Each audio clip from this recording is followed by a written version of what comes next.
Hi, Carol Robertson here from Psychosensory Academy with part 2 of using the V-scale for professional psychosensory practitioners. And the V-scale is part of brain art and brain sculpture.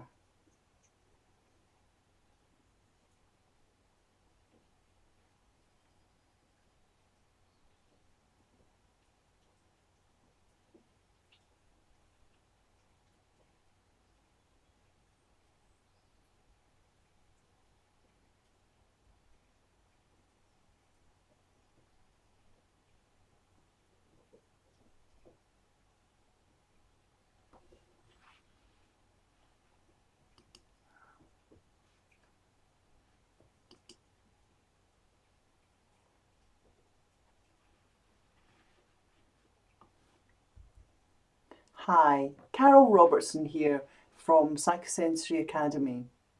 So this is part 2 of using the V-scale for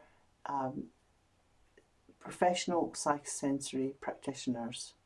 The V-scale is part of brain art and brain sculpture and part of positive psychosensory practice.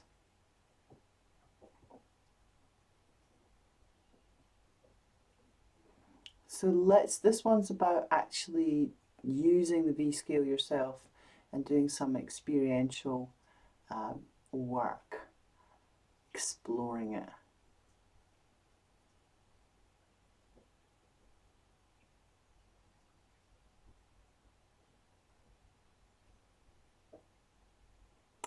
So experiential learning is great, I think. You get concrete experience, reflective observation, kind of abstract conceptualization and active experimentation. I agree with David Cobb there. It's a really important way to learn and also to teach other people it. It's a great, you start teaching it to others, you'll find it accelerates your learning. So, if, as we were talking about before, we use question sets at the start of the session. And so we're, avoiding being caught in the dramatic arc. So we use these question sets to activate different states, to balance the history, to get to know the person and build rapport, to enable the use of positive reinforcement, to explore observing responses to cues, to begin calibrating and tracking responses to cues, and to generate optimal states for the session and for daily life and for learning and for brain sculpture. We also want to find out what are useful cues and which cues to avoid, and that's really relevant for the distraction period in event havening, where we want to be using working memory activities and we don't want to be activating long-term memories, either really special elves or Emilys. We want to be considering long-term potentiation and long-term depression, so potentiation, depotentiation, we want to be thinking about that. We want to consider responses and we want to consider active choosing to learn how useful QOCTU is and how useful mapping is. So they're developing all these skills and about moving towards generating doors. So there's a lot, isn't there? You're doing a lot with a seemingly very simple, light approach.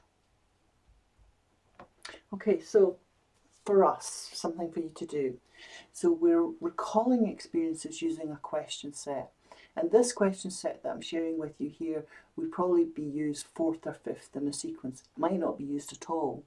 The first question sets would be about possibly what you like the sound of, what you like the sight of, what you like the scent of. And this is moving it slightly further on, isn't it? So what do you think is amazing? Is it for you seeing a view, or looking at the detail of a tiny flower, or listening and moving to music in that way that your body just responds to your favourite track? Or being wowed by artwork, that way, like from a distance you think, oh, it's so realistic, and then you go closer and realise it's just a few brush strokes and you can see the paint, it becomes paint on canvas, and then you step back and it represents something else. Or is it learning a new skill? You know, maybe you learn to ride your bike or learn to swim or make love, or I don't know, so many skills that we learn. Winning a prize, being in love, becoming a parent, caring for others, babies, caring for animals, waking up. Waking up's amazing, isn't it? Going to sleep, also amazing. The power of nature, the sun or a storm or a great forest or a powerful river or a sleepy pond and beautiful flowers and reflections of the warmth of the sun. A drama, you know, the way that people can act and become other people and have our attention absolutely focused so we're hardly aware of ourselves. Or a performer that you really think's amazing. Or that man went to moon, you know, when you look up there and think, you know, wow, that really happened. Or that way the leaves burst out in the spring and they're so strong and fresh looking coming from that dead wood. That always just amazes me. Or just the idea of space travel, where might we go next? Or writing music, or working with some other kind of code like maths or language. Feats of engineering. I don't know, I'm always like, I like the, you know, being underneath a huge bridge or something. Or an ancient old bridge. Or old amazing buildings that are, they're just amazing. Modern architecture is incredible. Or achieving something that you maybe never thought you would achieve, or maybe when you were a little kid you thought, I'm going to do that, and then you did it. Or an experience, or yeah, you might have like really been having fun, or learning something you learned. Everything's learning though, isn't it? It's all learning. We're all of these experiences we're creating receptors and absorbing receptors, and that's the mechanism of learning. Everything is learning. Or maybe it was a time that you might have described more as awe or wonder, but that's amazing, isn't it? So responding to all those cues, it's a lot of cues, isn't it? So that for each of those cues, if you're Havener, you're going to be thinking there's a case for each of those cues, and you can be observing that, and you'll see all sorts of different responses to those. Everything from being, you know, like nah, bored, or riveted, or yeah, or having lots, or never having experienced it at all, or a bit like, do you think that would be amazing ever? So many, you're going to see so many things. So although the frame here is to look for something that's strong, pleasurable response, you're going to see everything else in between. So for you, which cue generated the strongest pleasurable response? And when I'm doing this with clients, I say we're going to do it kind of like a game. So you probably could choose a whole load and tell me about lots of different ones, but for fun, just choose one, and um, and that's what we do. So it's very light, but there's a lot going on. So yeah, just like be a tiny flower, like when the snowdrops come up in the winter.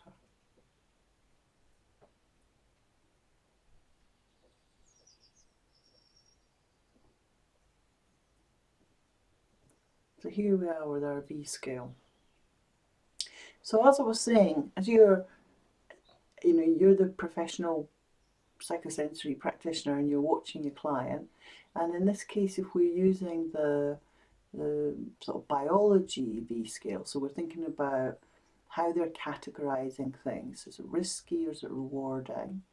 And we're asking those questions. They're all cues. So you start to notice things. Things start to emerge, um, because you know in that moment in time when they're with you, they've been thinking about what's been going on. So you know this is from this is a very common case. It was from a case. So what sort of started to pop up was that reputation, career, and business were seemingly really risky, and things like families and hobbies and all of these things seemed to just be not fun anymore. They were kind of on the risky side and really neutral, just sort of flat. So even relaxing, sort of flat. And that can happen when you're really, really stressed. You sometimes don't feel there's time for the family, there's time to do your hobby or time to relax. But in actual fact, those things are so important. So at this time, at this moment, for this person, the person had come for the session because they'd realised, in a way they'd kind of realised this, but they hadn't seen it with such clarity, that the one thing that was giving them joy was going away in their car and looking after their car and loving their car and having a beautiful car.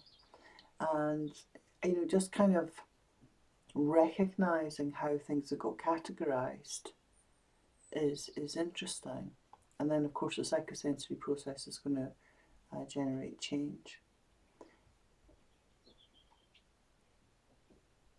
So at the end of that session, the person had things in a very different order. So again, using the biology one, this is a very common pattern that we see, this one. So again, on the risky side, things like families and studies and hobbies and food and drink and self-control. So self-control pops up. So maybe when you're asking all those cues and you're asking about your favourite food, the person might go laugh and say, oh, but I've got no self-control, or talking about, sports and things. So it can seem like there's just really nothing. Oh, that's a shame. I'll just bring us back. Yeah, it can seem like there's just nothing. It's all on the risky side when you start. And you just keep going nice and calm with your question sets. And what you'll find is that eventually they'll think back. If you can maybe to think back to a time when hobbies were rewarding, and think about a time when it was really rewarding. And then what's happening there is you're really beginning to activate those receptors that are there. They still have the receptors in their brain from when it was rewarding, and they just haven't thought about it for a long time. Same with food. So even with people who are, have got quite extreme difficulties with food and drink, when you go back to thinking about a time when that wasn't going on, they actually are recalling a time when, as they've said to me, well, that was just normal. It was a normal response around food or a normal response around exercise. And then it reminds them that they have had periods in their life where they've had self-control, but they maybe not really recognised those or valued those. So sometimes when you work with this, it collapses that kind of structure where people say, I've always, overdone it with food, or I've always overdone it with drink, or I've always overdone it with exercise, or my hobby. So again, we're balancing the history here. We're taking a broad view across life, and that can be just enormously helpful. And all of this just happens not so much enough. I'm showing it in a formalized way for you, but it happens. This is what's happening inside their head, and it's also often what you observe. So as you're observing them, you're asking all those cues. So you're going to ask 200 cues, and you're going to see things. And like I say, there's just sort of, you'll see by how that would be nice if I could have that, or I could do that. And so they become very relaxed, and they also notice it themselves because they're seeing it themselves. So it's very different from focusing on the dramatic arc of what's going on, and it really gives us a good idea of the landscape, and it balances the history. And it starts to get the person understanding how recalling and thinking cues and how they respond to cues and how many different responses they've got. And actually, there's choice there within that. Yeah, and so by the time you finish doing that, they can have memories and things of when friends and hobbies were, just like brilliant. They had a brilliant time. It creates a possible.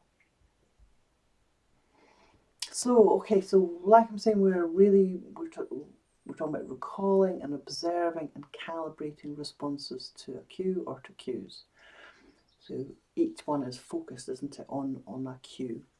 So the psychosensory practitioner supports the client's observations and is teaching them about QOCTU. So he's teaching them to question, observe, calibrate, track and utilise. And also learning about brain art. So in this case, because this is for lots of people, I'm taking the role, and obviously it's generalised. In a session, you'd very much tailor it to the individual. So you would never always start with the same question. You kind of get a sense of the person and ask a question, which is an easy lead-in for them. So when you cue, you focus your attention and recall this pleasant moment that we've asked about, this choice of something that's amazing, and you cue that and notice it. What do you notice? So it's useful to have a checklist for this, and we're going to look at Havening's got a really good checklist, but at the moment let's build through it this way. So there are going to be thoughts and beliefs and explanations. It's easy to slip into the narrative. Your client will want to slip into the narrative and start probably explaining why this particular choice is important. So you want to bring them back away from the narrative, because when we're recalling, we're not recalling in the narrative. So the narrative's about sharing, about expressing things. So you bring them back to that. So when we recall, what we access is the encoded sensory information, and we encode that as a collage of images. Every time we recall something, we bring all the information together, or we bring information together. So it's not like a, it's not like a CD or a digital recording. It depends where we're putting our attention, what we recall. And if you think of how several people can be in a situation and they'll all recall it differently, we can also recall our own experience of a situation differently. And we very much see that when we're working with psychosensory processes. So that collage has got sounds in it, images in it, it's got visual information and sensations. And also you'll notice that people are accessing taste and scent because they will move their face, so you'll see that as well. So with the sensations, we often use metaphor to describe our experience of them, and that can lead people to move into narrative as well. So we can think about this information, this collage, as having content and format. And content is the subject matter, and format relates to the way or the order in which it's arranged and presented. So that format definition and meaning is from Collins English Dictionary. So we alter this information when we learn something new. I call this information brain art. It's a word that clients can understand easily.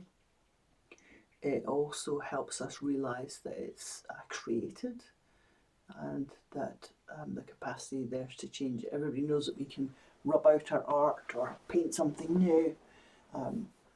So it helps us get that idea that it's a creation, it's something we create. So we're all making brain art all the time. And it's closely related to brain sculpture, because as we change our brain art, we change our neural structures. So there's more. There's also our physical responses. So when we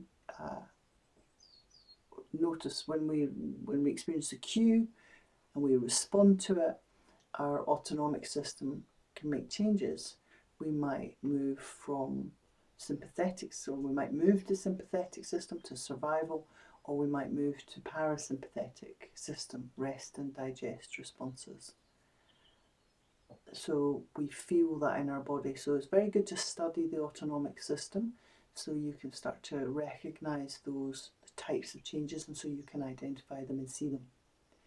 Then there's internal sensations. So it's from the somatosensory area in the brain, and these sensations can usually be located in the body. Sometimes they're outside of the body, and they're often described using metaphors. So an example of it being outside of the body is when somebody says, "Oh, I've got a black dog," or there's a cloud over me, or there's a wall in front of me, or I'm overwhelmed, or I have a heavy sack on my back. And examples of when people experience it internally might be that they feel a knife in them, or a thorn in them, or a weight in them, or an iceberg, or black spiders, or something cold, or and then there's all the other ones as well. So there's when we feel joyful, so we feel light, sunny, and or we feel grounded and glowing, or we feel we have butterflies, or we're just full of energy.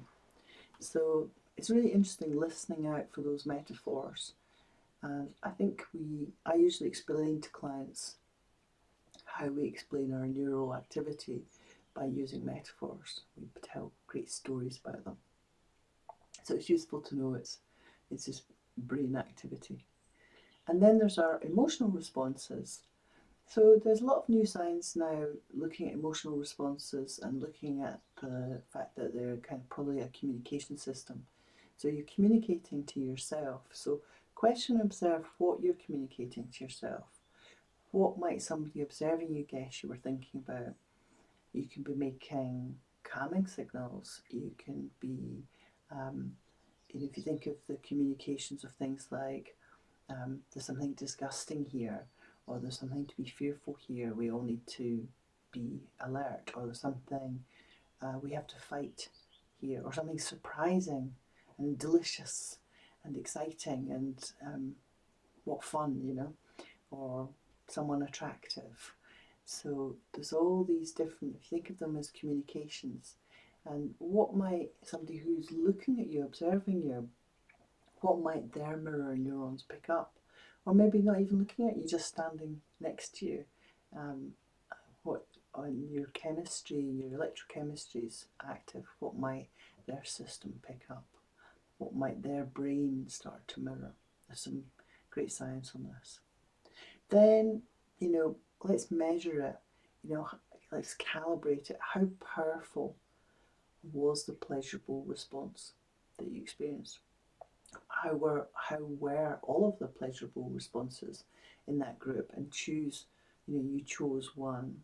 So you're measuring the power of it, the strength of it. So if it's a strong somatic or a strong autonomic, you felt yourself moving forward or moving back or shifting your position, or your nose flaring, or your mouth changing, or your tongue changing position, or your ears pricking up. We do actually prick our ears up, and we can see that if you look for it. And you can, once you know about it, you can feel it too.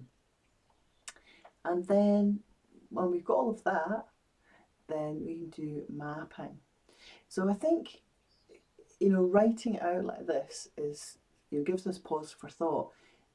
We don't want to be doing a psychosensory session and the first time we ask somebody to look in detail at all this information from the response to a cue for it to be a receptor in the amygdala that they're activated, because we don't know them well enough, and we don't know how they understand. Some people are very frightened of their somatic responses. They're very frightened of, if they're saying to themselves, this is the devil coming in, or this is the wound in my brain. They're scared of it. Or they might be scared of they're very often scared of their autonomic responses. So I was working with somebody yesterday and they were saying that they really noticed their gut feelings and noticed how their gut changed, and they're really scared of it. And felt out of control of it. So suddenly learning that actually it's the autonomic system and how our gut changes can relate to being a prey animal and how we're responding to cues can change everything, because it's no longer a mystery.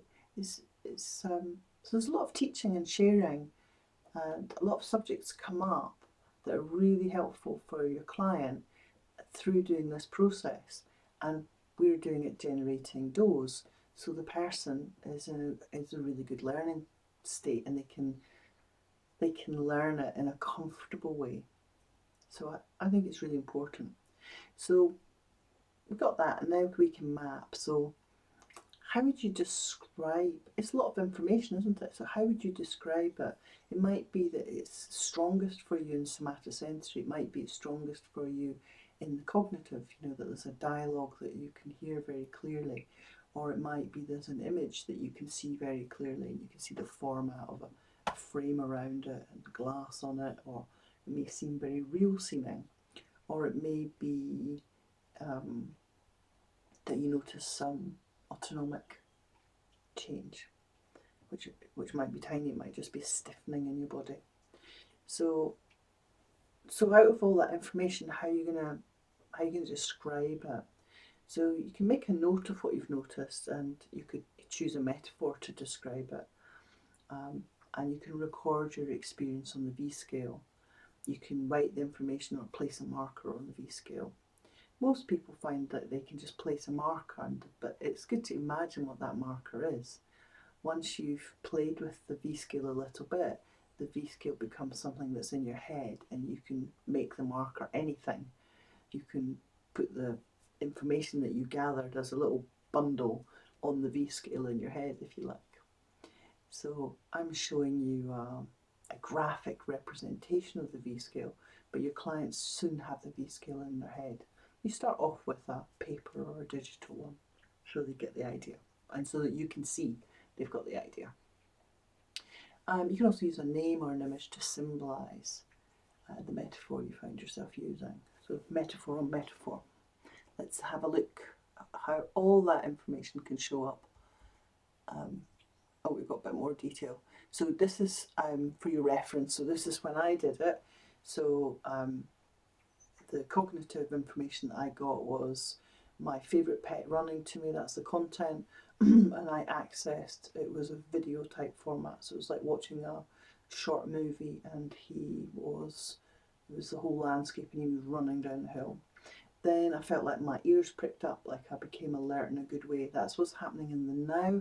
As the cue activates the receptors, neural traffic runs, it's electrochemical, I experience a change, and so in the now I feel like my ears picked up. Now back at the time when he came running down the hill, my ears will have pricked up as well. So you're often doing similar cases you did at the time, but you're doing it in the now. We're always in the now actually, because all of our receptors, whether we're thinking about the past or the future, the receptor's active and the neural traffic is active in the now.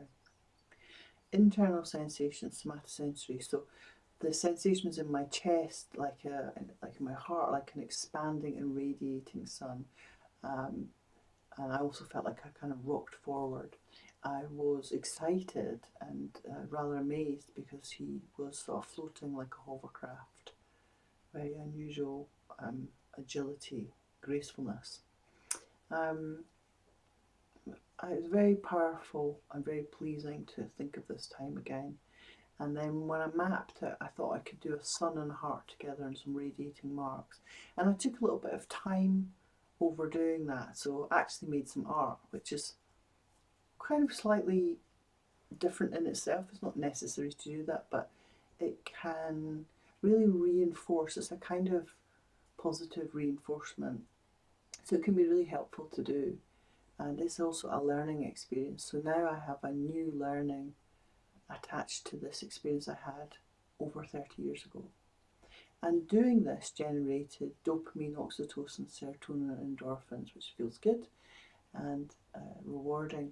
And we've got a short name for that, we can call it doze. It's called that in the gaming industry because they're very keen on people experiencing doze. So here we have it on the V scale. So this is like a working V scale in session. So it's got powerful responses at the top of both tips of the V, and neutral objective responses down at the bottom. So there we go. And it's not at the very top of the V scale, and the first one I made was quite yellow in response to the cue and the recalling.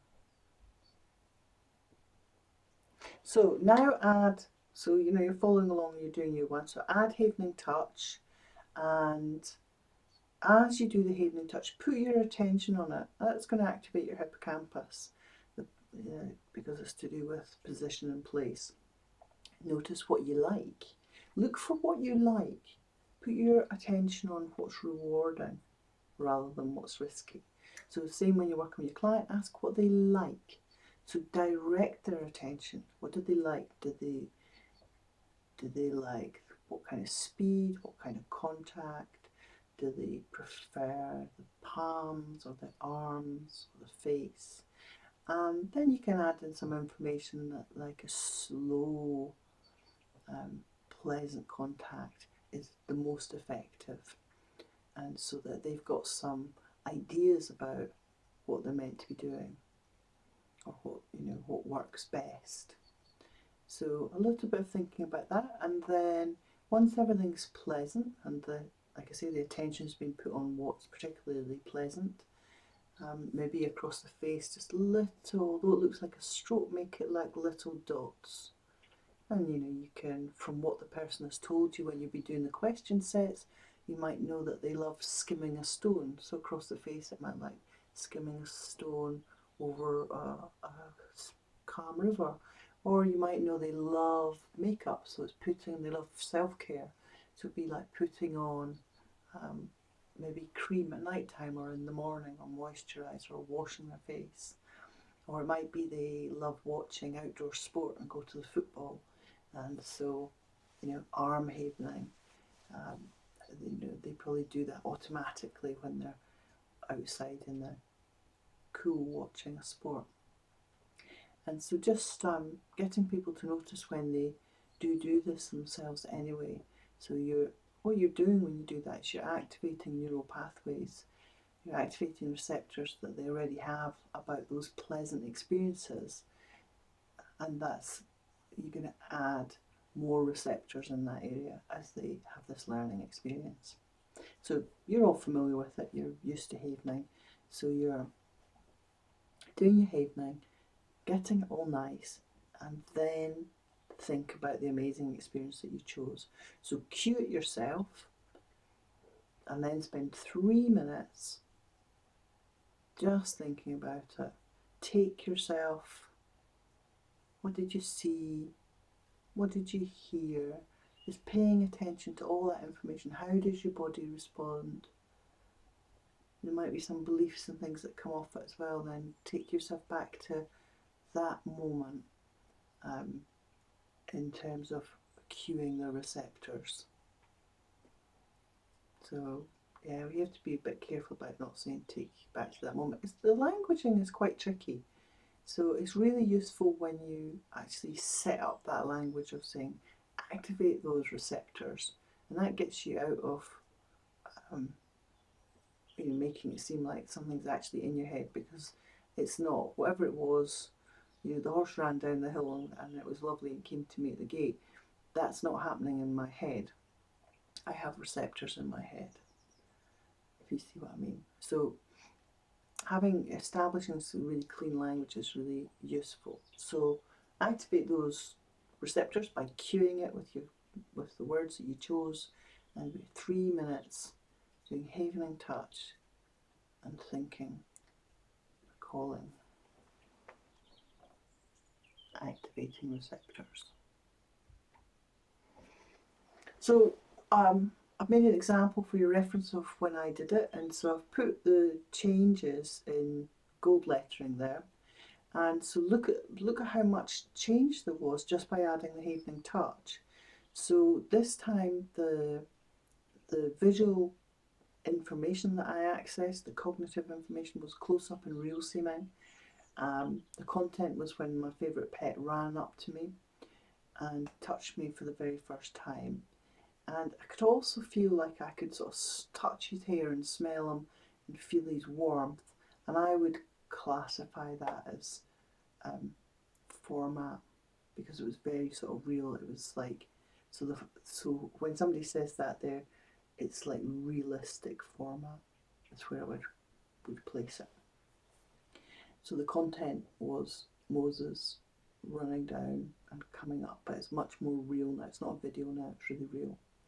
And so my response to that was I felt taller as I did it. I felt more centered.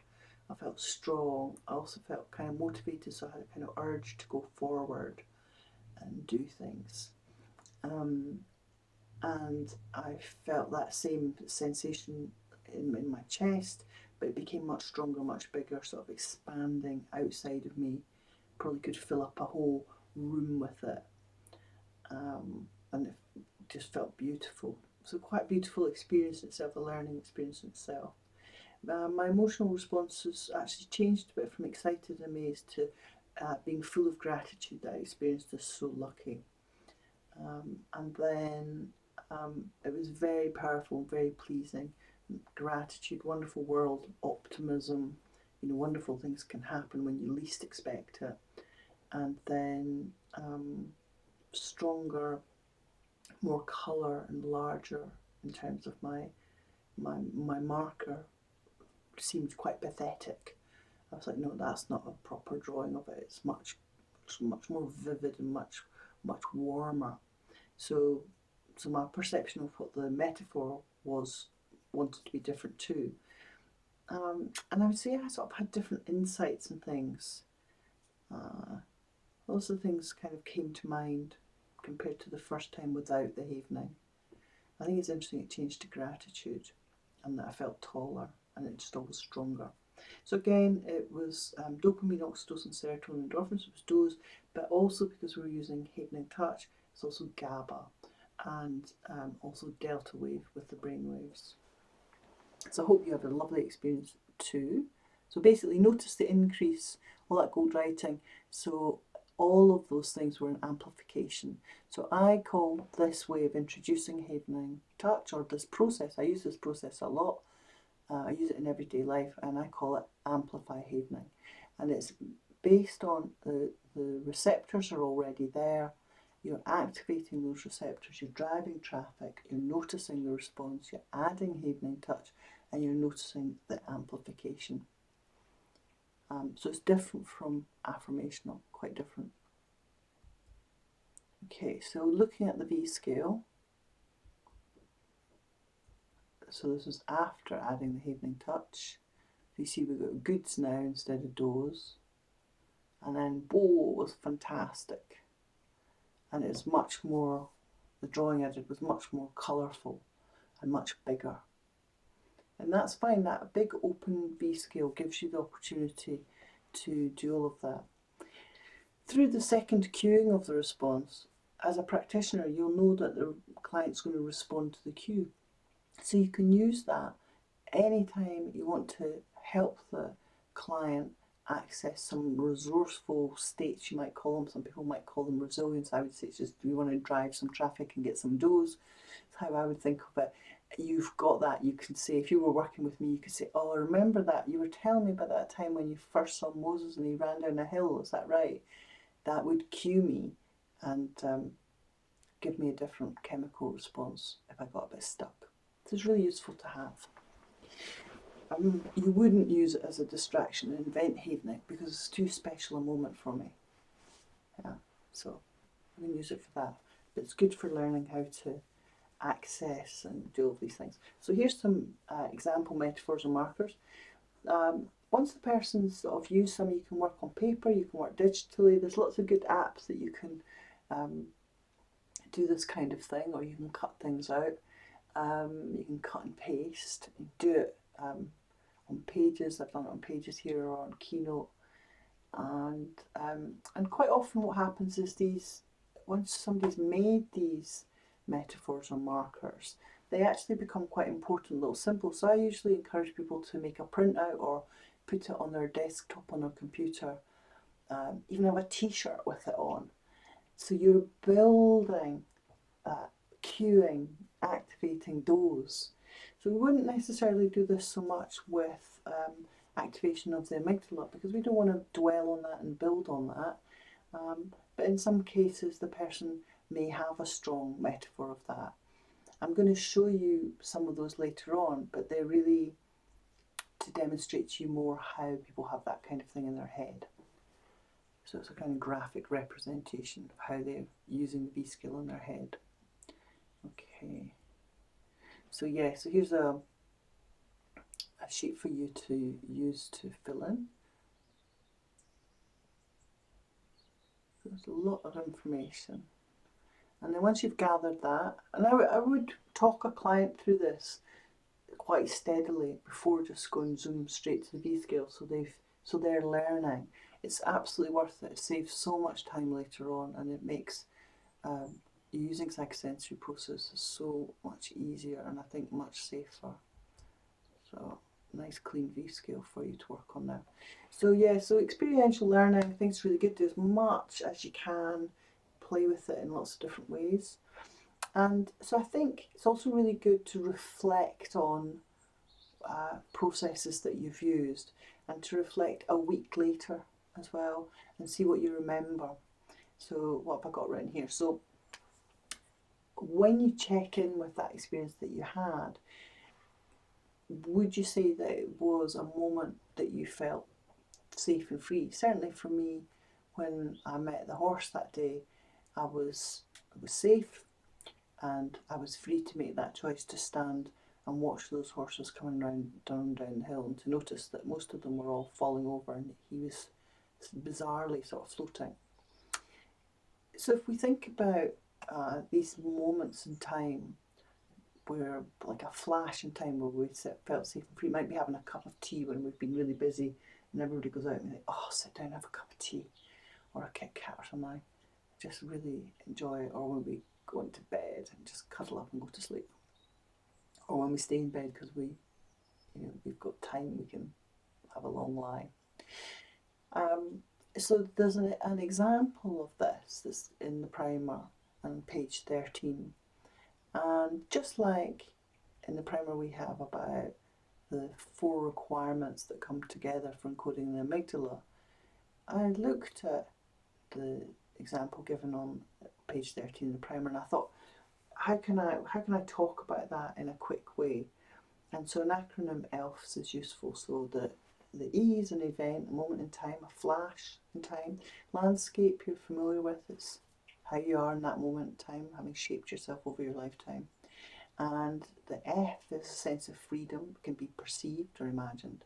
And what does freedom mean? It means being able to make choices, able to move towards, able to move away from, and free to take or reject.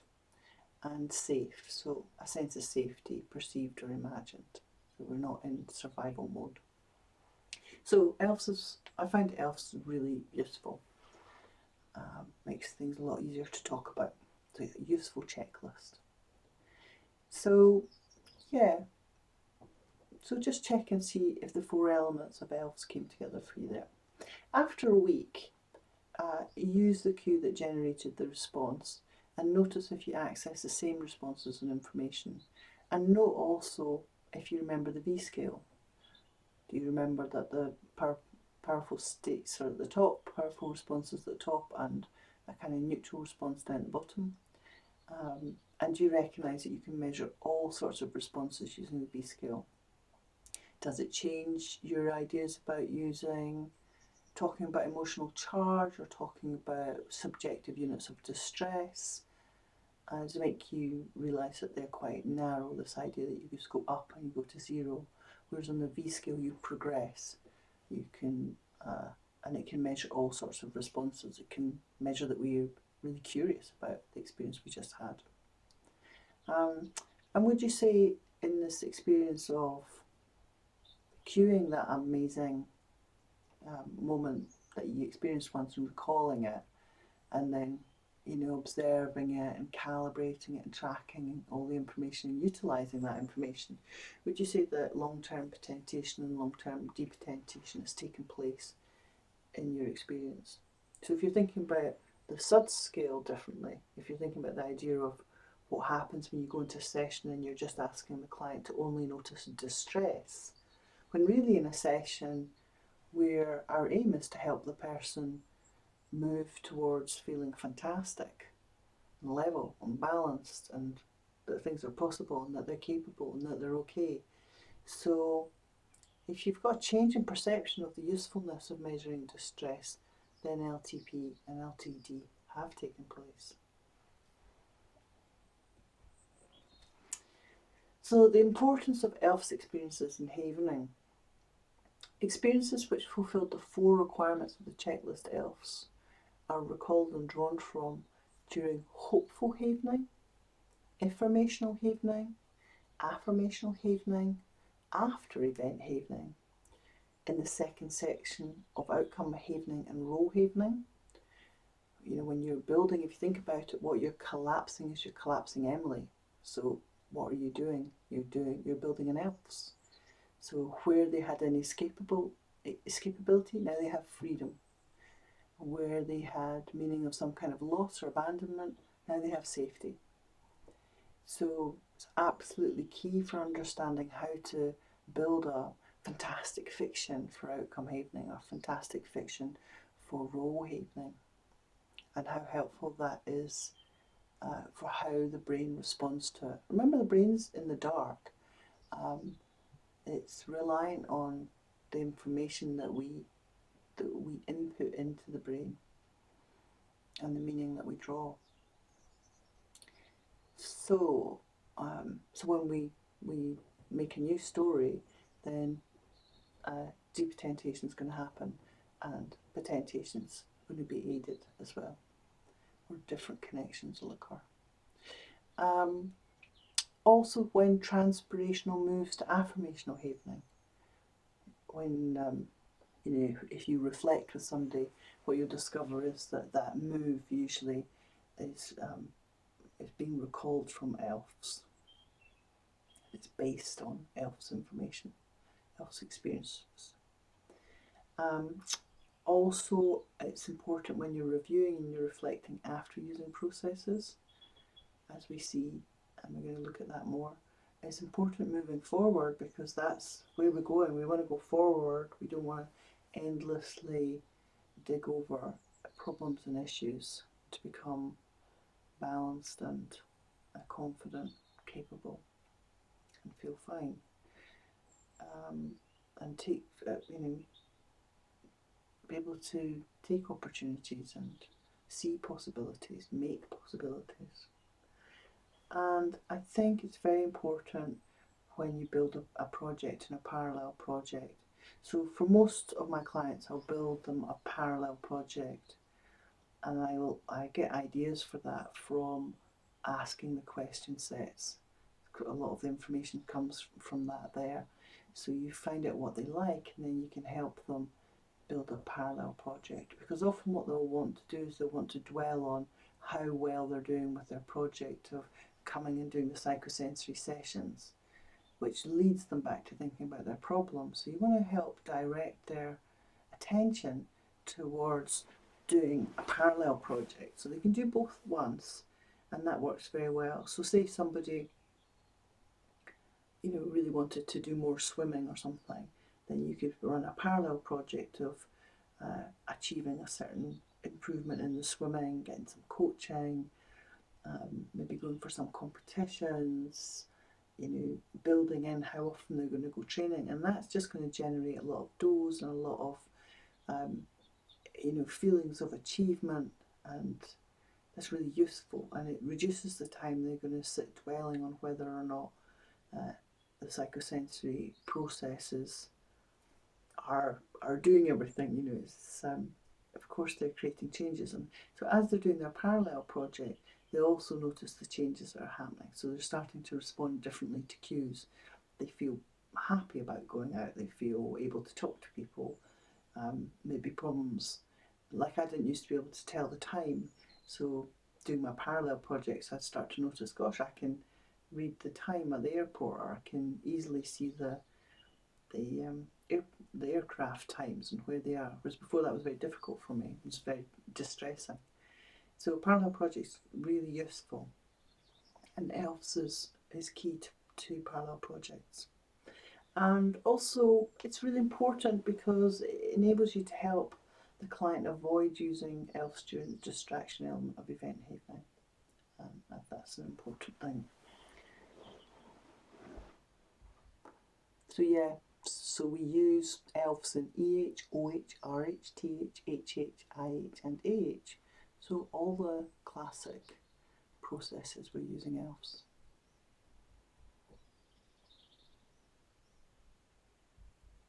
So let's have a look at a graph of that. So we can see here we've got the techniques down the side there. We've got amplify, hopeful, informational, affirmational, event, outcome, role, and transpirational. You see how I've grouped them as well. So, and then we've got a key for all the colours. So the golden colours, healthy, helpful cases. The red is amygdala activation. The purpley colours, emotional responses. And the orange colours, helpful emotions. And then the blues, we change case. So let's have a look at the top one, because I always start with amplify. And I use a frame of saying to the person, enable, there's some skills that you need. This will enable you to test it. I don't know you yet. It would be good to know a bit about you, and then I start asking these questions that are ELFs seeking, which is not what people expect. They expect to talk about problems, so it moves them into an optimum learning state. So you see, it's all golden from start to finish. Hopeful's got a bit of emotional response to begin with, then moving to helpful emotions usually, and then moving to the golden. Same with informational, affirmational, a good affirmational, a natural, I would say a natural affirmational, which is what I tend to use with a person. Perhaps after event evening they say, oh, I'm okay, or I can do this, or something like that. I would then say we have this fantastic process, affirmational evening, and then they would start, I can do this, I can do this, I'm okay. And we talk about the receptors and getting more neural traffic going through those receptors, making more receptors, and teach them at the same time that anytime they hear themselves saying something like, yeah, you've got this, I can do this, that's when to do affirmational evening. So when you do affirmational evening that way, it's going to all be golden.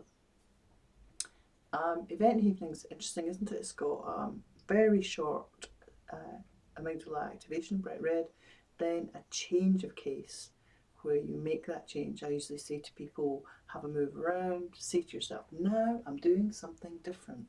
And then moving in to all gold, all healthy, helpful cases as you do those working memory activities, which are, working memory is very different from long-term memory. It's very, very different. So you have long-term memories that are ELFs, you have long-term memories that are Emily's, and we're going to do working memory, which is like when you're asked directions and you can only remember about 6 or 7 and then you get jammed and then you think, I can't remember what order they were in, and oh, was it 3 lefts, or what about the cinema, where was the cinema now, where was the, that's working memory. And so when we're doing working memory, we want to make sure that the client understands they're doing working memory and that the plan is to get jammed. So that when they get stuck, when they get jammed, you don't want them activating their amygdala because they feel foolish. We want them thinking, great, it's working. I'm completely stuck. This is brilliant. Which is very unusual for people, because normally when we're stuck we feel embarrassed.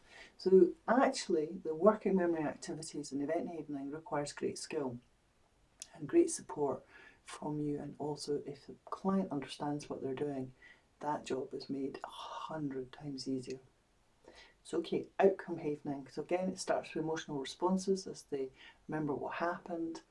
Then you have a bit of a change of case as they start to become a story writer, a script writer if you like, and they start to build a new story, a fabulous fiction about what happened. And in that fabulous fiction, something magical or amazing happened that meant that they escaped, there was escapability, and that the meaning changed. So something happens. And we've got there's so many different, I've got a course on this, so many different methods that we can draw on for ideas, from everything from inner child to the idea of travelling in time and angels and vortexes and portals, and there's all sorts of things that you can draw on there. So it's very interesting. Role evening is very similar to the same sort of structure, but you're changing position. So you're building a new story, but at this time you're telling it as a key person in the story. So it's usually it's a change of outcomes, but it's usually about something between people, and it's something that wasn't said or something they wished they'd said from either party. So it's a replay of that. And then there's transpirational. And so transpirational, you see it's got a lot of amygdala activity, then a lot of emotional responses, and then it moves to helpful emotions and moves the other way. Now often affirmational moves to transpirational very quickly. So if you take an affirmational like I'm financially stable, for most people that activates transpirational process actually, as they scroll through the things that they don't feel safe about. So I actually used that affirmation. I used it every day for 3 weeks, and basically each time I used it, it was transpirational. And then at the end of the 3 weeks, I used it one day, and oh, everything. It was absolutely fantastic. So I thought that was a very, very interesting experience to do, and got fantastic result from it. So yeah, look at all that golden yellow. That means the sessions are going to be full of smiles, full of laughs. They're going to be very safe. So I think havening is a very safe way to work. And the client is learning they're working with receptors. They're not working with wounds in their brain or trauma in their brain or damage in their brain. They're working with receptors and responses, working with case. So notice all the goods there. Look at all that GABA that's been generated from the havening touch, all the oxytocin, all the endorphins, all the dopamine and all the serotonin. Okay, so I hope that's really helpful, gives you an overview. Also gives you an idea of the sort of time lengths of sessions, how much, for instance, in event havening, it's just a small amount of amygdala activity. I don't do rounds either.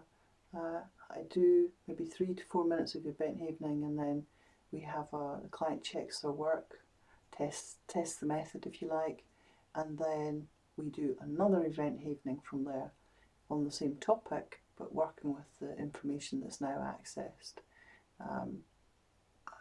The idea of doing rounds seems to me, why repeat? Why repeat what you've done?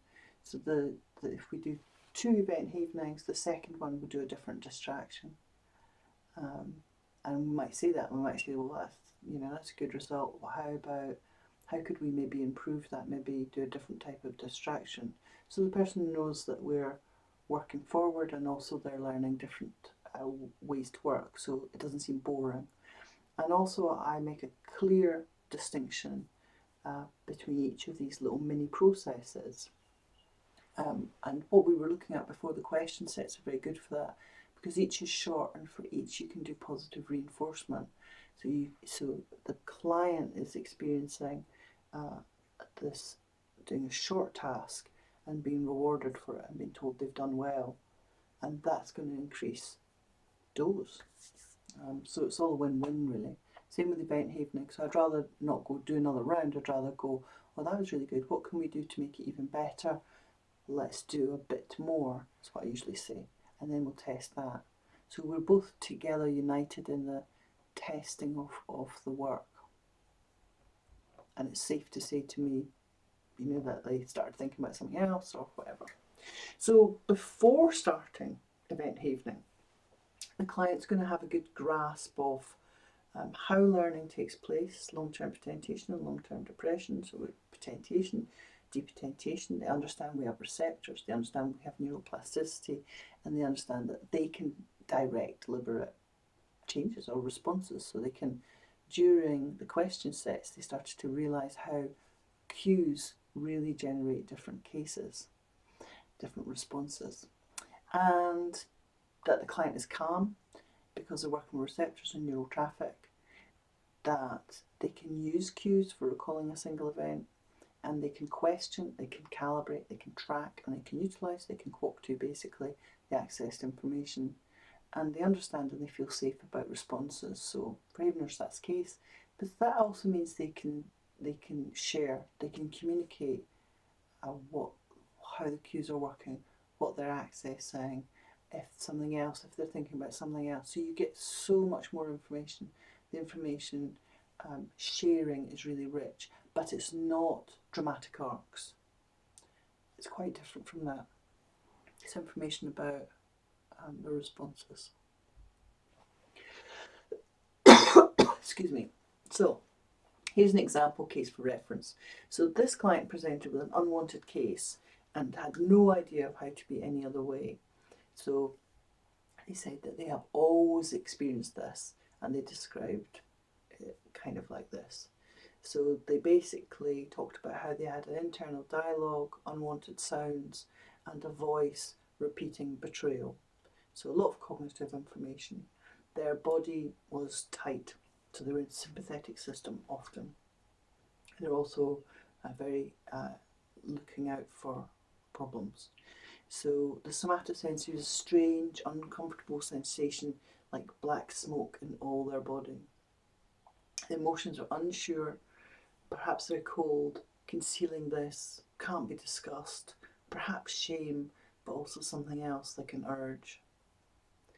So we start work by sort of saying, right, we're going to start work and we're going to learn some skills that will help you test the processes, and that enables me to go into ELFs. So they come into the session and we start the work by changing focus and exploring, looking for ELFs. So they develop during that process, they develop their recalling, their accessing, their focusing skills to work calmly with a firm grasp of what they were working on with the receptors and neural traffic. And I can see from that how they generally access and how they respond to the accessing, and whether they can stay on one subject or whether lots of subjects come in or what happens. So again, lots of information. So then they measured and they mapped their responses case to recalling a lovely experience at the beach with their mum and dad, ELFs on the B scale. So the format was a moving collage, many bright cartoon-like scenes, ice cream colours, some images like photos. And the content was his family happy on a beach holiday. His autonomic system changed to parasympathetic system. So they're relaxing now at the beginning of the session. They come into the session tense usually in sympathetic system. So as he did this, his parasympathetic system activated, noticed his mouth and his body, and he felt kind of like it was how it is with the sun and ice cream and sand. Somatosensory was glowing inside, which he was surprised about, and loved and loving.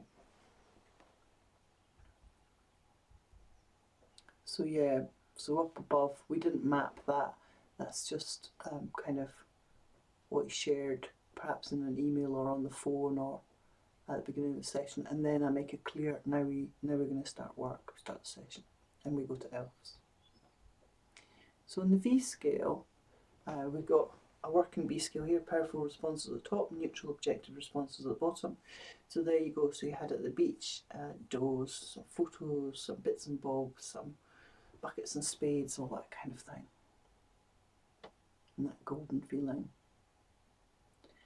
So from there, what I do is I share about the science. So they've understood the checklist ELFs, and then we look at a new checklist. We look at the checklist Emily, and ask them to think about experiences that they've had that would be Emily's.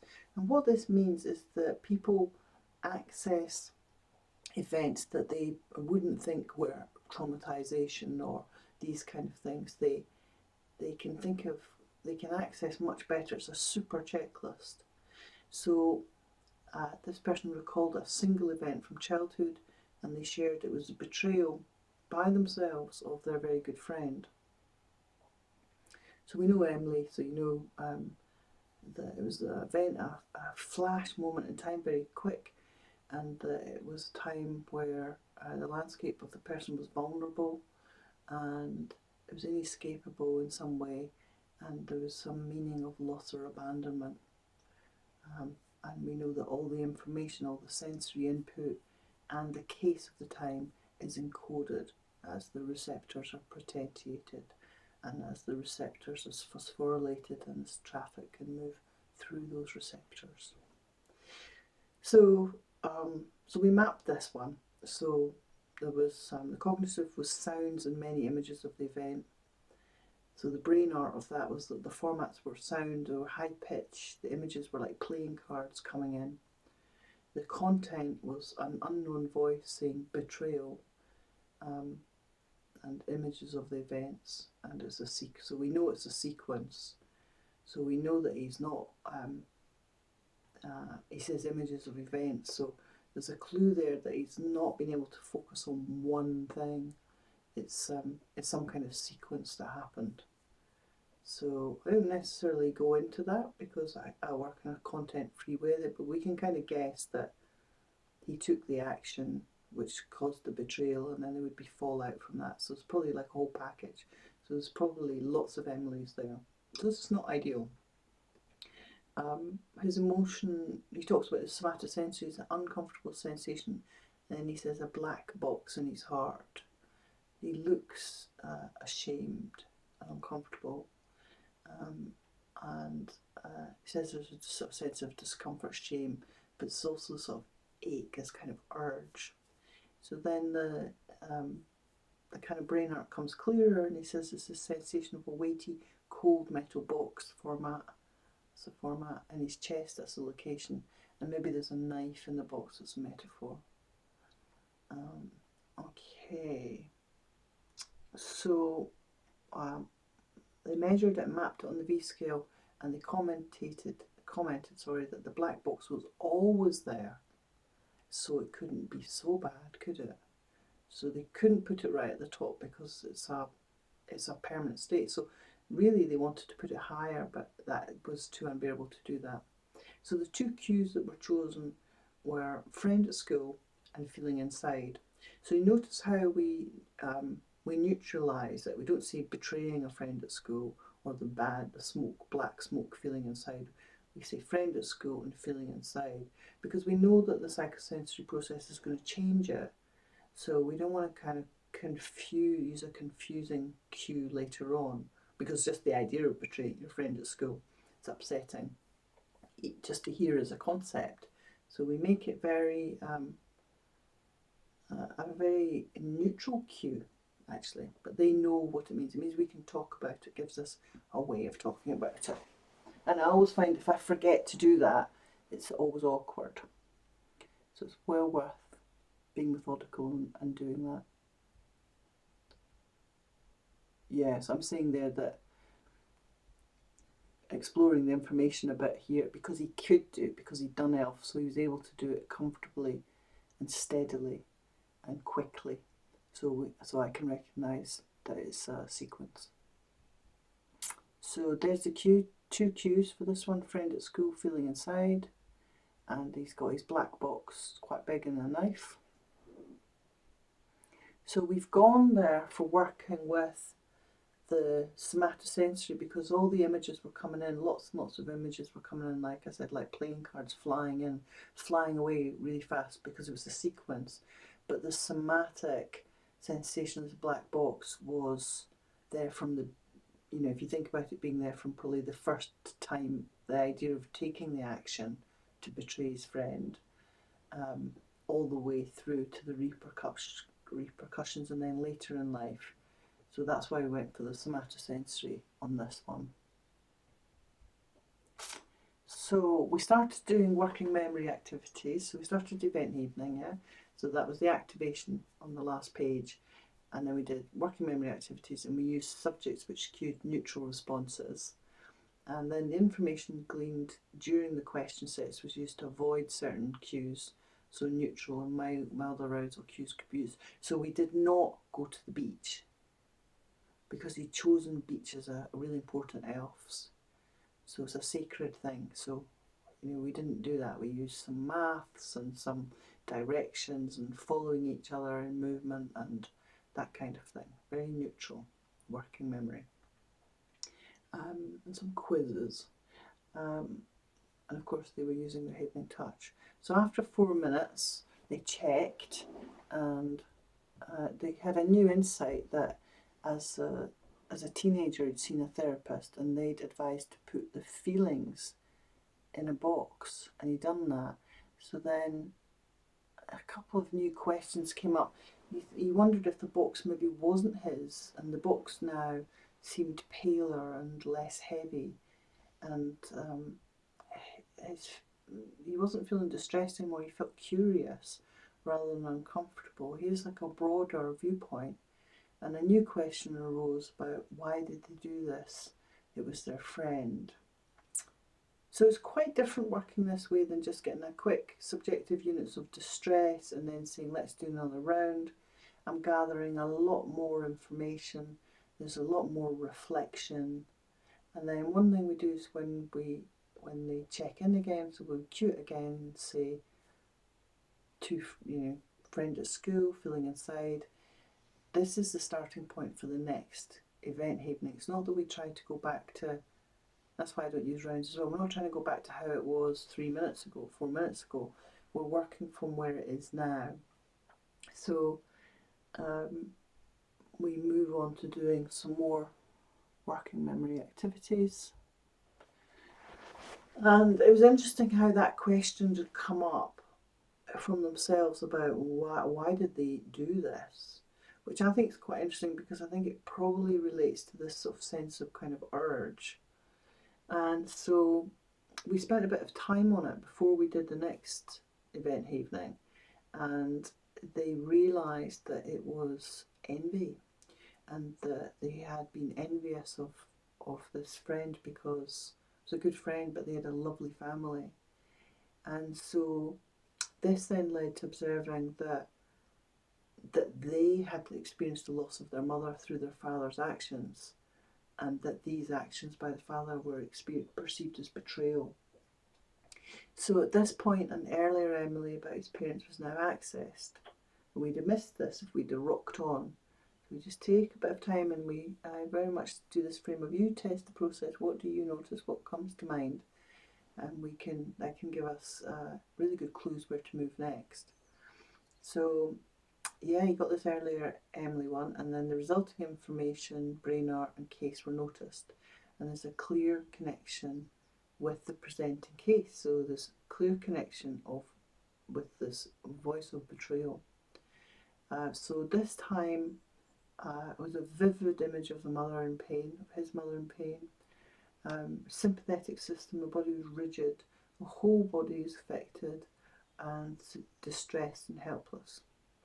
So the brain art is vivid, detailed, seeming real, like the contents, the mother in pain, the format of the sound was a high-pitched voice all around, very intense, and the content was about the betrayal, his mother's betrayal by her husband, his father. So often what happens is this is shared with you afterwards.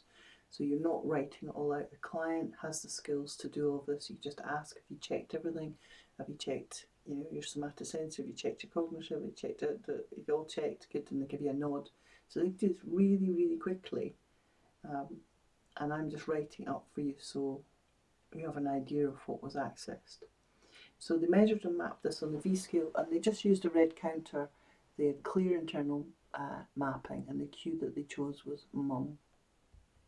And so that's what it looks like. So it's a red dot. So that red dot, the person knows it's all that information. They don't have to write it down. They've got a clear view of it and they've marked it.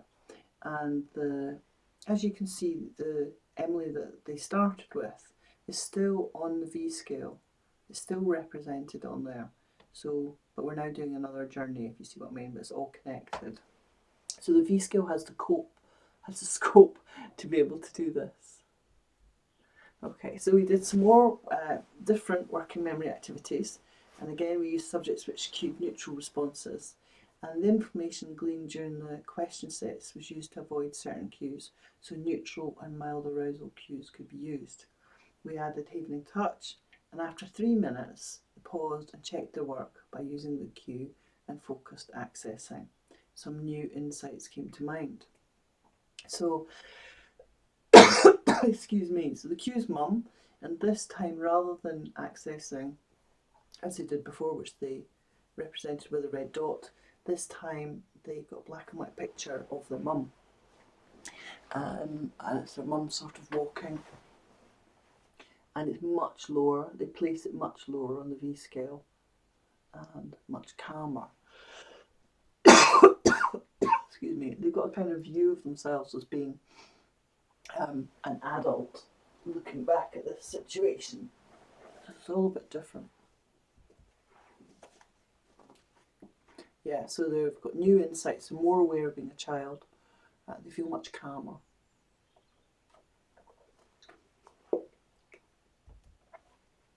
So we started doing different working memories, and what happened this time was that you see that the red dot kind of greyed out, and now they're on the other side of the V scale.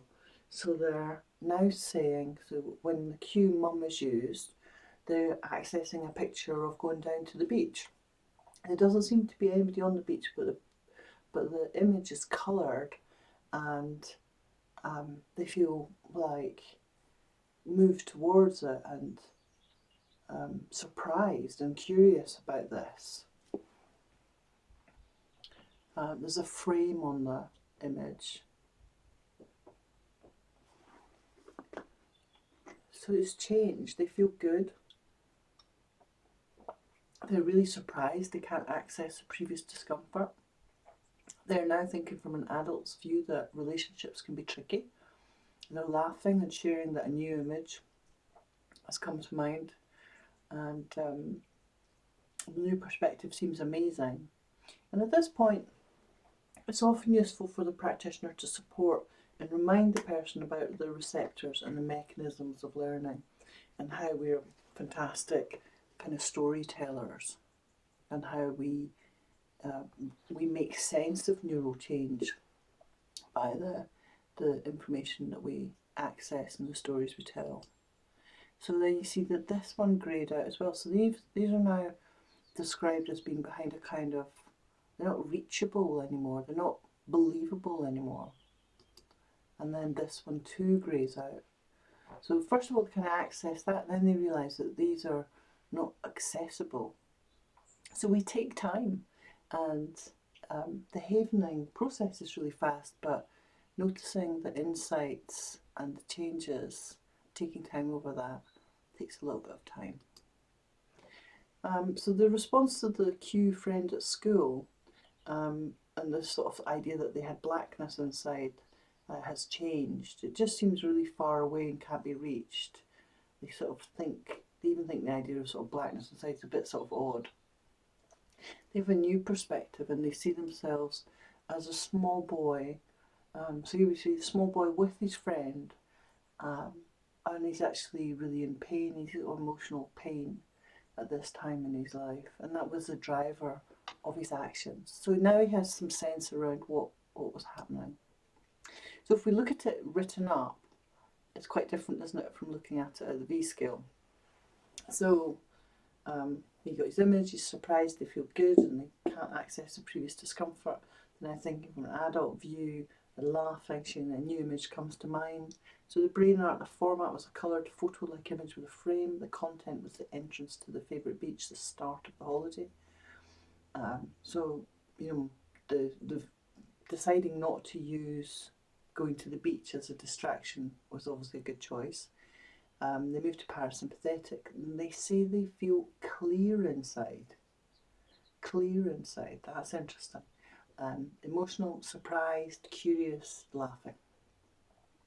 So the other, there was two Emilys on that V scale, weren't there?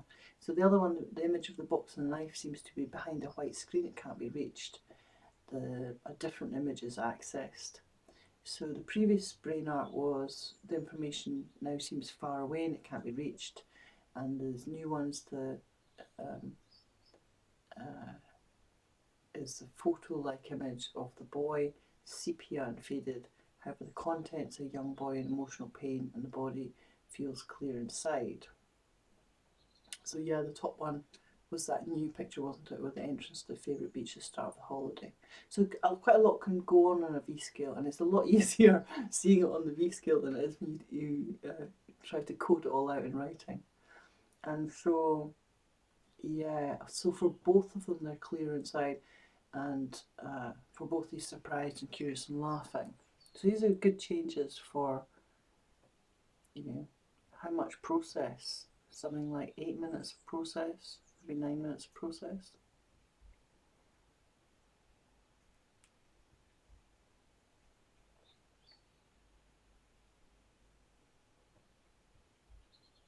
Okay, so then at this stage, what's happening is this new sort of, when they access mum, um, it's just this great realistic seeming, they're on the beach and everyone's there, mum's on the beach and all their stuff's there and they're paddling and dad's swimming and the sounds of laughing and seagulls and even the sort of sense of sand and um, just that special feeling you get at the beach. And there's an awareness that, you know, a few minutes previously the picture was like the entrance to the beach is much smaller, and there's a sense of himself as a distressed, sad little boy. But that picture's changed now in that it's got a funny, it's gone more sepia and it's got a gilt frame. It sort of looks very old, like it happened a long time ago. Maybe not even to him. It seems much further away, much more like something that happened, but you know things happen to little boys and it's grown up now. The red dot, which was used to represent the first accessing of um, mum being betrayed, that's dropped right down the V scale and has faded out. The black box with the knife in it has dropped also and is again more faded out. And the second stage, working on the betrayal of mum, which became a picture of black and white picture of mum, that's got smaller and it's dropped down and it's greyed out. So we can see all this information on the V scale. It gives us a lot of information. And when somebody knows how to use the V scale, this is all in their head. Um, it tends to stop. I find apexing doesn't happen at all when you've got the V scale. And when you're underpinning it with the person understanding that receptors are being absorbed, new receptors are being used, or other receptors are being used, new receptors are being made, that neuroplasticity is happening, that using a psychosensory process allows us to engage with our neuroplasticity and to direct and direct focused changes, really, to work with that, to work with the receptors. So that's what we're working with. We're working with receptors, and when the receptors make changes, if they're absorbed, then you're going to get really different response. So you can see the changes in response here. And I love that the V scale maps this out. All that information is there, and that you're finishing with does or goods in that place. So yeah, just sort of some information that I've said. Great. So the V scale is just beautiful and clean. If you go to my website, there's a V scale for you. I'm delighted for you to use the V scale. Do get in touch with me about how you use it. I have got mini courses on question sets, on the different types of role havening, how to use the V scale with role havening or transpirational havening. Mini courses on brain art, all sorts of things. Do get in touch with me. I'm building stuff all the time. A havening practitioner course, also lots of things. So I'm really happy for you to use it. I'd ask you to, if you notice your response to the V scale is that you think it isn't serious enough, or you think it's too playful or it's too pretty, really question yourself on that. If you think, I can't show this to the discipline I come from because they don't understand powerful responses, they don't understand receptors, then I'd say consider that you're taking the new information into your discipline and that it's something that you're introducing them to rather than changing the V scale to suit the old information. So, there are no subjective units of distress on the V scale. It's clean, it's based on biology, it's based on neurosciences, as I explained in my first video about the V scale, and it's actually really important that it doesn't look medical. If you make it, if you put a grid on it and make it icy blue or something like that, it starts to look like a syringe, it starts to look medical. One of the greatest challenges that we have is that so many people have fear of medical practitioners or professional practitioners when they go and get help, and they're very vulnerable when they go and get help. So it's really important actually that the V scale looks cheerful, and that the first time people encounter it, they're using it to measure a cheerful experience, either happy or a moment of success, or relaxed, or curious, or the one that we did, amazing. It's very important because that what's happening is long-term potentiation is happening, that associative learning is happening, and then they associate measuring their responses in a much broader way. And so as people move forward, really the V scale should be showing, really looking forward to waking up to the day, being full of energy as they wake up, or if they do what I do, I set my brain to work every night. So in the morning, usually there's a download of information that it's been working on. It's great. It's like artificial intelligence or something. And then I go, oh, gotta get it quick, gotta get it down. So the morning's always really exciting to see. It's almost like seeing what's in the post, So it's going to be more and more, as you continue to work together, they're going to be reporting back, and all the information's going to be on the other side of the V scale. Like even the client I worked with 2 days ago, the report coming in is all about the things that they've done in the last few days, and they're all on the sort of ELF side of the V scale, on the rewarding side of the V scale, they're beginning to have an optimistic outlook. So I've designed it really carefully, as I've explained, and it's 10 years old. I'm totally happy for you to use it. I'm happy to explain more about how to use it, and but it's part of modern psychosensory practice. It's part of brain art and brain sculpture. It's modern. So yeah, I hope you enjoy it. That's the only thing. And yeah, there's a download for you there. So I hope it's been helpful and interesting. Yeah, but it's super minimal, and it can map all kinds of responses. So you can be, totally enthusiastic, totally optimistic, and it really helps us notice where our bias is. So we want those rose tinted spectacles on rather than trauma goggles. That's the way we're heading.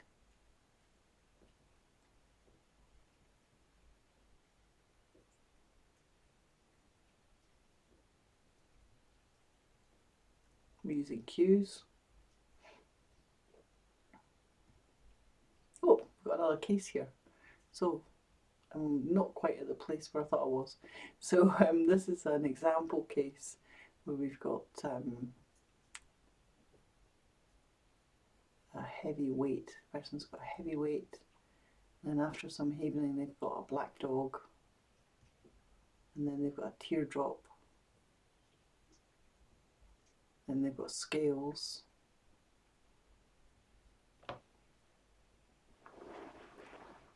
and then they're feeling peaceful, and then they've got the river, and then they've got the sun.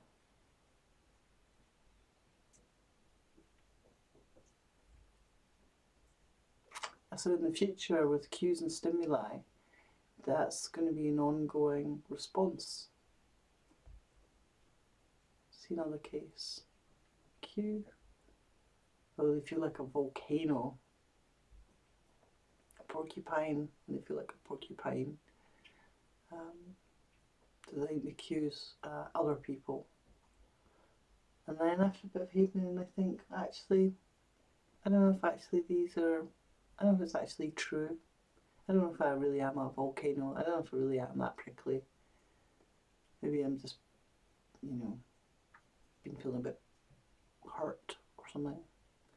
So they're kind of questioning and thinking. So they move from that very definite frame, I am a volcano, I am prickly, to being open to possibility. And then they'll say it's like surprising, like, oh, I've got lots of insights, but we see that progression towards that. And when you've done lots, as a practitioner, you'll probably be expecting something like that. But they'll often report it as, oh, it's really surprising. I've had all these insights.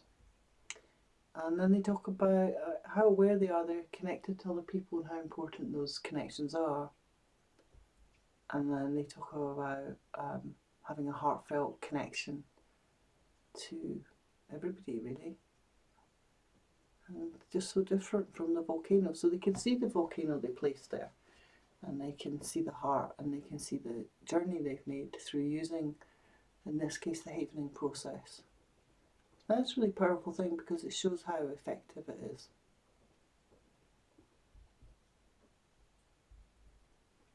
Yeah, and as they carry on in life, they're going to come across the stimuli that was activating the volcano and the porcupine before, and now they're going to have a new response, which is this heartfelt response. So yeah, it's going to be different. And when they cue it from inside the head, they're no longer going to be saying, I'm a volcano and I'm a porcupine. They're going to be saying, I'm warm, I have a heartfelt response to things. I care about things.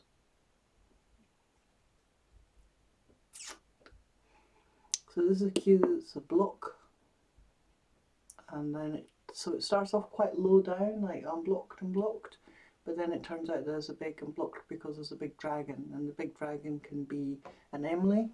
So that could lead you to event havening. What was the dragon symbolise? What kind of event was that? You work on that, some event havening. Oh, and it's gone. The dragon's gone, and the block seems to be gone. But then there's a smaller dragon. So then there's something else. Maybe it's an even older Emily of a similar type. So then that goes. And then there's a cloud, and it goes. So people present differently.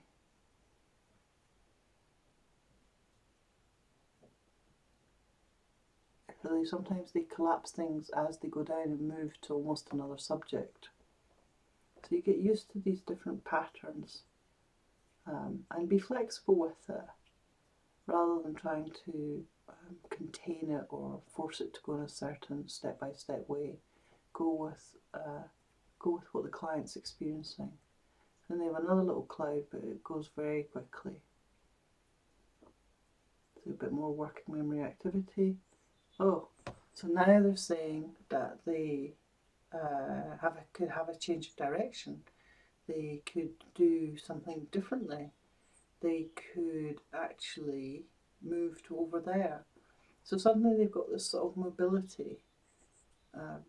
Whereas before they had the dragon and the block and all of these things, suddenly they've got this free movement.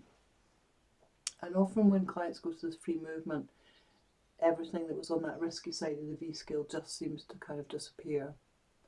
They start talking about things they like, things they want to do, and that can happen very quickly. So it's like they're changing the subject or something. It's like they almost brush you off, like, I'm busy, I've got festivals to go to, I've got houses to decorate, I've got things to do, love affairs to have, I've got to get married, blah, blah, blah. The world is my oyster, dun, and off they go.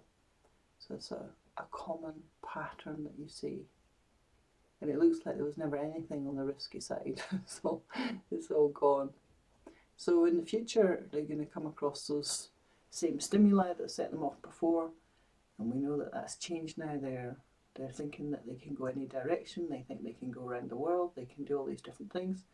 So then it's a case of not asking them to to go back and remember their block, but to move forward and to coach forward and to just start putting in some practical things. You know, what's the first thing they can do? Are there skills they need? Are there steps they need to do? When are they going to start? When, what's their plan? What's their likely, sequence of events? They might need to make some more money or go and study. So you start working that into place so they've got a structure, and then you build something for them to do straight away.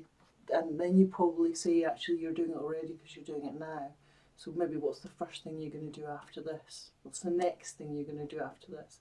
So you're sort of building in that they're already onward bound, and positively reinforcing that they've made that choice. So you go forward with them. You coach forward. Okay. So looking at another one. Okay, so this is another really common one.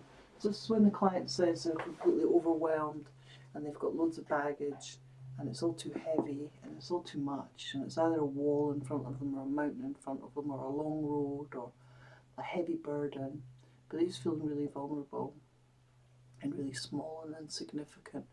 Perhaps they've changed career or want to change career, or are divorced, or somebody's died, or it's very common. Times of change, it just seems insurmountable. So you do some working memory activities and it kind of greys out. And it greys out a bit more. And they talk about there being a kind of bright light and they can't really access this big mountain anymore. And then they talk about being on another mountain and it's very beautiful. There are flowers and birds and the smell, and they're quite high up on this mountain and the sun is shining.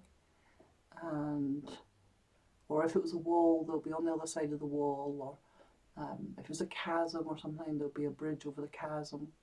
So so it's really shifted.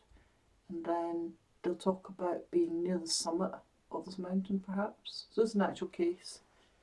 So just aware of being in this sort of beautiful meadow, easy walking, and actually they've on a different mountain. So it's like changing. This was somebody who was changing job, so they didn't think it was impossible. And then after doing the havening techniques, they had this experience of that they had achieved it. They could achieve it, and it wasn't that they were going to land at the bottom of a great big mountain with a great big bag. It was more that they were going to land not even halfway up, but further than that, because they had skills already. They weren't starting at the beginning again. And they said it felt like they flew, that they actually physically flew from the bottom of that black mountain to 3/4 of the way up this beautiful mountain, and everything was lovely. And they had a view and they felt it was easy to get to the summit. And didn't necessarily want to go to the summit yet. We're quite happy to explore this new territory, this new beautiful mountain. So I thought that's very beautiful. So when you're working with the V scale, it can really help you when a client just jumps from one powerful response to another powerful response. So they basically move from sort of Emily to an Elf's in one leap, and they don't report going down. They don't really report that. They report an inaccessibility of the image and then this new image coming in its place. Now sometimes what happens is that they get a little bit frightened about the new image coming in its place, and they'll say, oh, this is this lovely new image, but it's, why is it coming when there's a bad image? Like, they don't want that to be related to that. And so again, it's very useful to explain we're working with receptors, and that's the brain is showing this is how things can be, this is, you're okay, and reassure the client. And you don't want to say it beforehand because you don't want to make suggestions, because people can process so many different ways. So as they go forward, cues and stimuli they're going to respond really differently to it. So they're going to get a lot more done. They're going to be a lot more effective, and that experience of flying over to the mountain can actually come into place.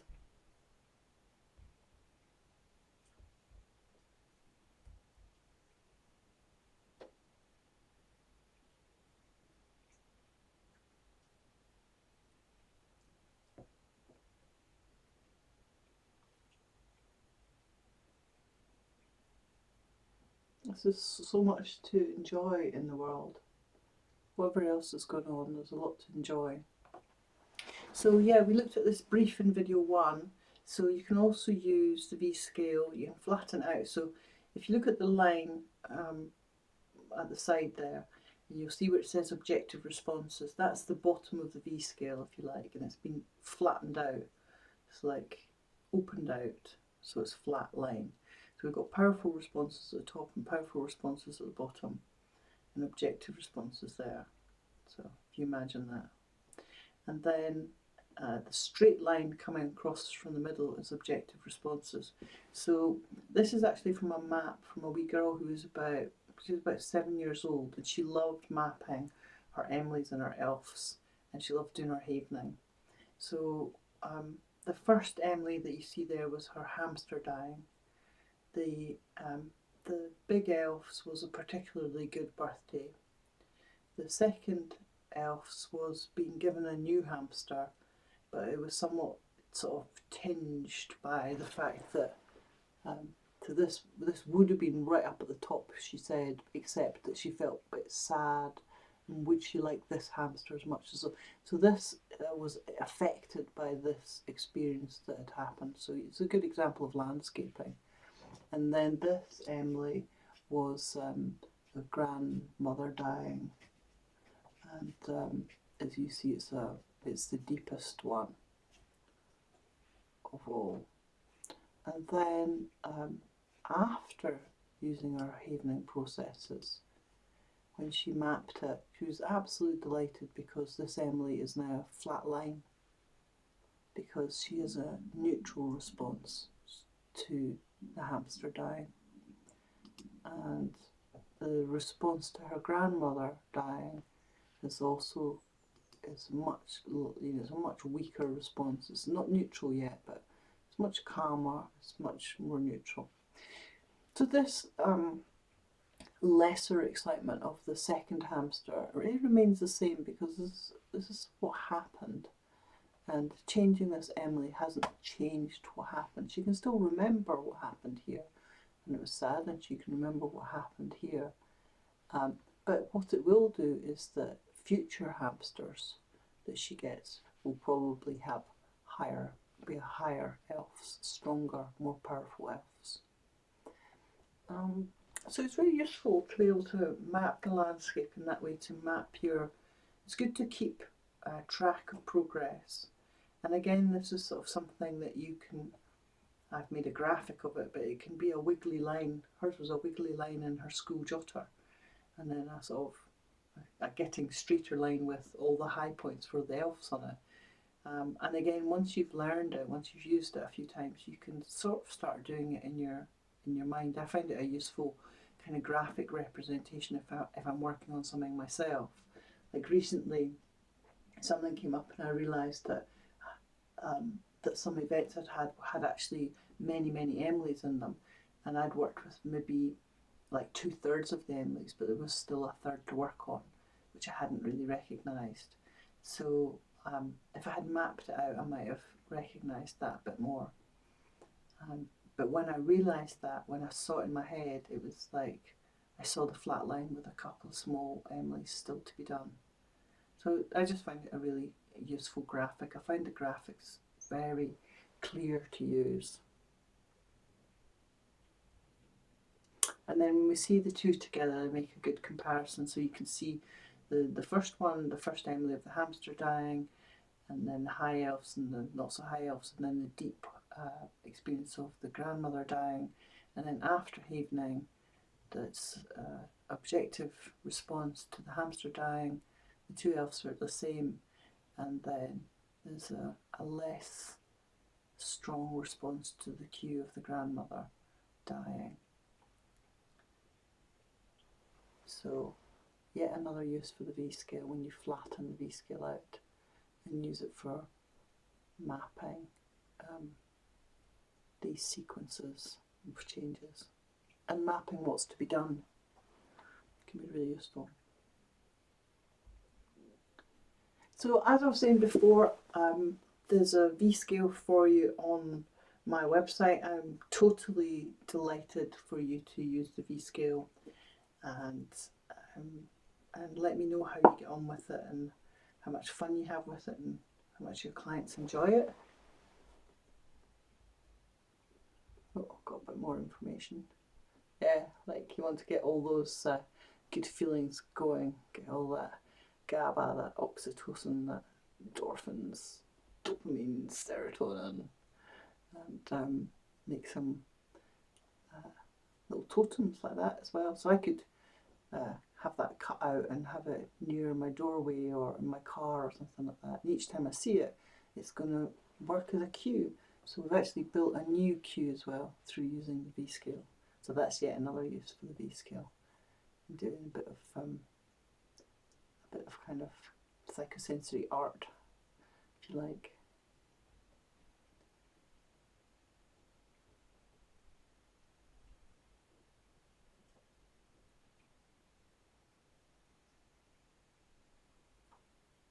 So yeah, so you'll find your V-Scale at psychosensoryacademy.com, and the V-Scale is part of Brain Art and Brain Sculpture, and it's part of Positive Psychosensory Practice.